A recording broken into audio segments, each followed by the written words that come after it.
J.J. Abrams just did an interview where he addressed the fake rumors about test screenings for The Rise of Skywalker. He also talked about the state of the fandom, mentioning the Fandom Menace by name. I've got some thoughts. It's like the news, but for nerds.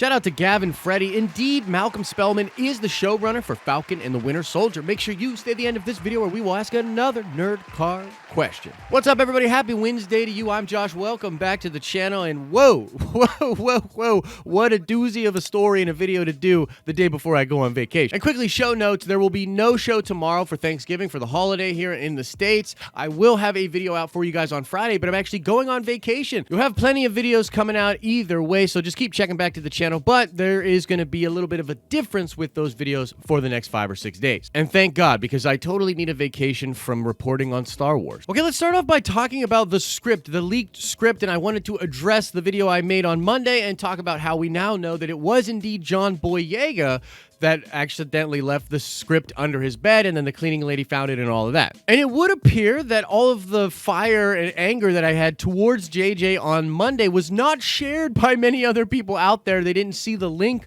between the script being leaked and the Pax's leaks and stuff like that. And I totally get it. Look, obviously I was very upset on Monday. I tried to be level-headed about it, but at the end of the day, I was very passionate about it. I'm not saying I'm wrong, but I am saying I do understand how other people didn't see it the same way that I did. But let's dig in and talk about what John Boyega said, because he totally admitted it, that it was him that left the script behind, which I totally called and talked with some friends about, and I have a conspiracy theory for you as well. But hang on, let's just get into the real stuff. So not only does Boyega admit that that was what happened, but he talks about how, you know, he had his boys over, he was partying, moving from apartment to apartment, he left the script there, the script was picked up by a cleaning person, and then he said it was weeks later that the script ended up on eBay for only like 65 pounds or something like that, so they didn't even know the value of it, and he sort of downplayed it. But what I was talking to you guys about is how there was a period of weeks where an actual leaked script for The Rise of Skywalker was out in the wild. That's the way that they refer to it, like in the leaking community. It was in the wild. And I just think it's crazy to think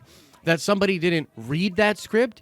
It's crazy to think that people that didn't read that script didn't make notes of what was in that script. And when you think about it, one of the big mysteries about Paxis and his leaks is basically like, how did this guy get all of this information all at once? And even though it was presented as just being another leak, it was way too detailed. It had everything in it. So I tend to believe that the Paxis leak did come from the leaked script that Boyega put out into the wild. Now, of course, we can't prove that, but that's just the only thing I see out there that can explain how Paxis got those leaks and how they were so detailed. So that's what I'm thinking. But John Boyega also jokes about how he thought it was a good idea to let everybody read the script before they went into The Rise of Skywalker. Now, that's probably tongue-in-cheek, right? But if you're reading a little too far into it, like I tend to do, the conspirator theory guy in me is saying, look, Boyega has obviously been distancing himself from the PR side of this trilogy. He's literally talked about on Twitter how he didn't think Finn got a fair shake in The Last Jedi, or maybe even in The Force Awakens,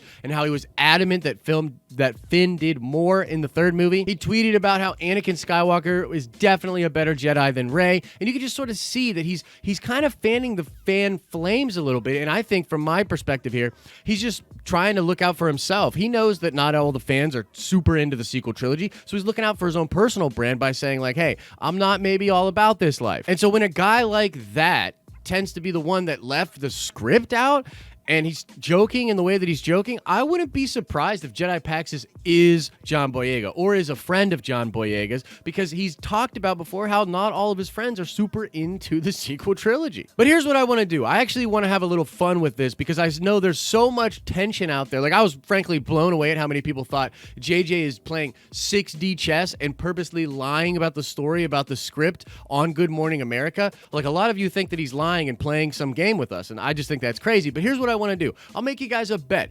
If it comes out that the leaks are completely fake, totally misdirection, and they were created by J.J. Abrams, I will literally shave my head. That is how much I believe that that's crazy, that there's no way that he did that. But I'll give you a fair shake, people. If you're one of those people out there that thinks that he was lying about all this stuff and it's misdirection, if that ends up being the case and there's nothing from the leaks in the film, if the film is totally different than the leaks, I will shave my head. and I'll do it live. So let me know what you think about the Boyega story. He's the one that leaked it. What do you think about his position with the sequel trilogy? Let me know your thoughts about that in the comment section below. Okay, now let's move into the part where J.J. Abrams talked about the test screenings. Okay, so this is pretty interesting stuff. This all has to do with, of course, the Doomcock scoop. Now, I've already addressed the Doomcock scoop. I talked about how, from what I was hearing, there's nothing true within his reports. I didn't attack Doomcock. I get what he's doing. He was given that information from someone that claimed to be a source, and he reported on it. So, look, I'm not attacking Doomcock, but here's the thing. J.J. Abrams just literally came out and said there's no test screenings, which was also backed up by a lot of other people. So it's not like I'm just taking JJ's word for it, but he is the guy that made the movie, right? So look, JJ's saying there's no way that this is true. There were no test screenings. He shows friends, family, and people at Disney, certain people, but there's no test screening. They don't have little cards. They're not filling stuff out. That doesn't happen with Star Wars movies, and I believe that. And also, real quick, word of caution here. If you are one of those people that believes J.J. Abrams is lying about the leaks, lying about the story on Good Morning America, but then you look at what he said about the test screenings and you hold that up and being like, haha, Phantom Menace was wrong, you better check yourself, because you're not thinking objectively. You're taking things that you want to fit into your narrative and you're saying JJ's lying about this, but he's not lying about that. So just a word of caution out there. If you're one of those people, you're playing a dangerous game. But to be fair, could JJ be lying about this? Sure. It is possible that he's lying about this, but it's not just that he said this that makes me believe this. There's a lot of other sources that say there's no test screenings for Star Wars, and I've spoken to my sources that tell me that there is zero truth in what Doomcock reported. So, by all the evidence out there, it would appear that Doomcock is wrong, and I know a lot of the Fandom Menace people are like, oh, hey, we were talking about rumors, we were reporting about rumors, and Kathy has even said that certain people have seen this movie and all this other stuff. Look, bottom line, that's a bunch of biggity bull. You're trying to cover up for the fact that this leak or this story by Doomcock was wrong. And let me just say this. Let me just put it out there in the easiest, most simple way that I can. There's one of two things going on with Doomcock. Worst case scenario as far as his character is concerned. The worst case scenario is that he knew it was fake. He also knew that his audience would eat it up, and so he reported it out there knowing it was fake, and he's monetizing literal lies and deception and trying to grow his channel off of that. That's the worst case scenario out there. Now, what's the best case scenario for Doomcock? The best case scenario is that he honestly thought it was real. Somebody reported it to him as a rumor, and he ran with it thinking that it was important and thinking that it needed to be out there. But here's the deal. Even in the best case scenario for Doomcock's character, the bottom line is, objectively, you have to sit back and say, this is a guy who either has terrible sources or isn't able to have any other good sources to take this information and ping it off of. Most of the people that report scoops that actually do that as a job,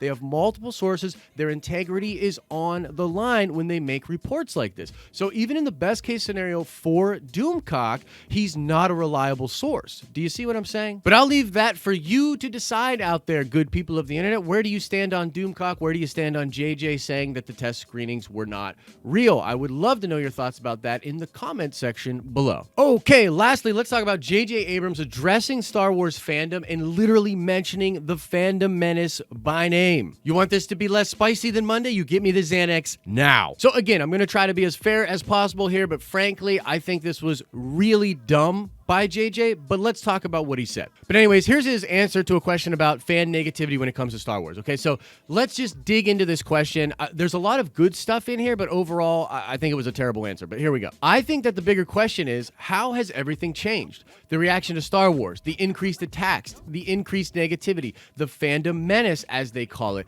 You know, that is not unique to Star Wars, obviously. And I think we live in a time where if you're not being divisive, if you're not creating something that's a verse clickbait, sometimes you don't quite feel like you're playing the game. I always loved Star Wars because it's got a huge heart. Did I always believe in and agree with every single thing that happened in every movie, whether it was the prequels or the original trilogy? No. But do I love Star Wars? Yes. So for me, I hope, and I'm sure naively, we can return to a time where we give things a bit more latitude. We don't have to agree with every single thing to love something. I don't know anyone who has a spouse or a partner or any family member or any friend who loves and agrees with every single thing that person is and does. We have to return, I think, to nuance and acceptance. And so I feel like, as a Star Wars fan, do I love every single thing about each of these movies? No. But do I love Star Wars? Hell yes, I do. Okay, so plainly he's not wrong about maybe any of it, but it doesn't matter. Wrong and right is not what PR is about. PR is about the messaging. So I want to give a fair shake. I want to talk about the things I agree with in this statement, and then I'm going to talk about the things I disagree with, and I'm going to just give you my personal take here, and that is that this was a terrible answer. Okay, so I think it's fair to start out by talking about how things have changed, the reaction to Star Wars, the attacks, and everything like that. But I think that's a fair statement. Obviously, I think things have changed. Some people out there would tell you they haven't. I think they have. But then he's talking about how if you live in a time where if you're not being divisive or creating things that are averse from clickbait, which I don't even know what clickbait is. Maybe he's talking about clickbait, you know what I mean? But he's saying that he doesn't feel like you're playing the game. I feel like that's just not a good statement, but whatever. Here's where the statement actually gets good. He talks about loving Star Wars because it has a huge heart. He didn't love everything in all these movies, but does he still love Star Wars? Absolutely.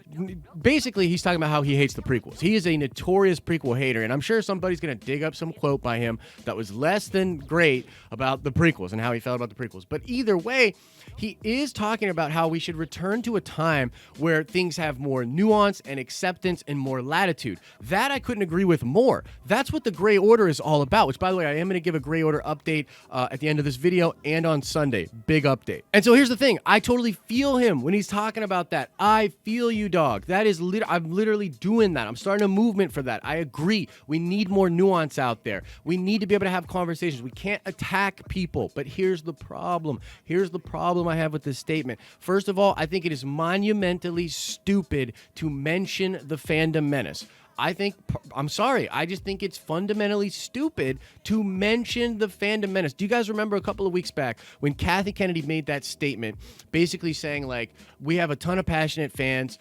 They may not always think that we're not listening, but we are listening, and we love that they're this engaged and all that stuff. Was that a total PR boilerplate answer? Absolutely it was. But it's the right answer. That's the right answer. You're leaving it up for interpretation that this is an attack. Now, I'm not saying it's an attack. I think it's a little bit more nuanced than that. I think it's a crappy answer and not a really well thought out answer. But it doesn't matter because the state of Star Wars right now is that it's in PR disarray. And so not only are you giving legitimacy to the Phantom Menace, because I'm sorry, as soon as I saw this, I was like, yeah, that is a win for them. And I saw people tweeting about this in the Phantom Menace. It totally is a win for them. Now, I have issues with the Phantom Menace, and ultimately, I believe they have branded themselves into a corner. They are representation of negative things like attacks and increased negativity. And look, is that fair? No. It's not fair. There's a lot of good people in the Phantom Menace, but by and large, they have earned that. And PR, by the way, it ain't a fair game. They own that reputation, whether or not it's fair. But it's the same thing with JJ. Like, he owns this. He owns this bad PR answer. Whether it's fair or not, he owns it. That's what's going on out there in the world of PR. I think it was monumentally stupid to mention the Fandom Menace. It gives them credibility. They're all going to make a ton of response videos and get that out there and make a bunch of money doing that. You just don't need to mention them. Like, you should be smarter than that. You can obtusely refer to fans, and then you should boilerplate it and talk about how we get how certain fans won't love everything. You know, they love Star Wars, they're engaged, we are listening, blah, blah, blah. Boilerplate that shit. I'm also not crazy about them saying that if you're not dividing fans, you're not doing the right thing. I just feel like, again, just not the best well thought out answer. And here's the thing, guys. I was talking to a lot of different people about this in the Gray Order Discord last night, right? We were hopped on there when I believe it was Firewater that brought up that this was happening. We talked about it on the Discord, and look, a lot of people were telling me, like, oh, calm down, Josh, calm down, keep it cool, keep it groovy, and I get that. And I did flame JJ on Monday. I flamed him, perhaps unreasonably angry on Monday. But I'm seeing a pattern, a continued pattern here of them in the public relations department being completely out of touch, so out of touch with how the things they say get interpreted and taken into online narratives. I'm sorry. I think that the spirit of what he is saying is true. In fact, I think it's so true. I'm building a freaking movement around that idea. However, the messaging just shows that he's so out of touch. He really should not have brought up the Phantom Menace. That's where I stand on it. But that's not the official stance of the Gray Order, because a lot of people disagree with me on that. But I have to tell you my take on it, and I got to be honest about it. The PR problems with Star Wars continue to happen, and I think this was a bad answer. But I'm sure you have some thoughts about that. If you're a Fandom Menace person watching, I want to know what you think. If you're a Gray Order person watching, I want to know what you think. If you're neither or whatever, I want to know what you think. So let me know what you think about all of this and more in the comment section below. And lastly, I want to give an update on the Gray Order, guys. There's so much cool stuff happening behind the scenes. I'm really working on getting like the official logo, which here, I'll give you a little tease right here. So I'm working on getting this official logo, which by the way, shout out to Gray Order member Griffin for designing this. This is incredible, right? But yeah, we're going to get that on some merchandise. We're teaming up with a shirt company, and we're trying to get this set up so that a portion of the sales will go to charity. And I want to make a big push for the Gray Order as we get a little closer to the rise of Skywalker. So look for a big update video this Sunday about the Gray Order. And now let's check the nerd card before we get out of here. I want to know, what is the official length of the rise of Skywalker? This was officially revealed recently, and I want to know if you know the answer. How long is the rise of Skywalker going to be in theaters? Let me know that in the comment section below. As I always say, I hope you're having an awesome and a nerdy day, and I'll see you in the next video.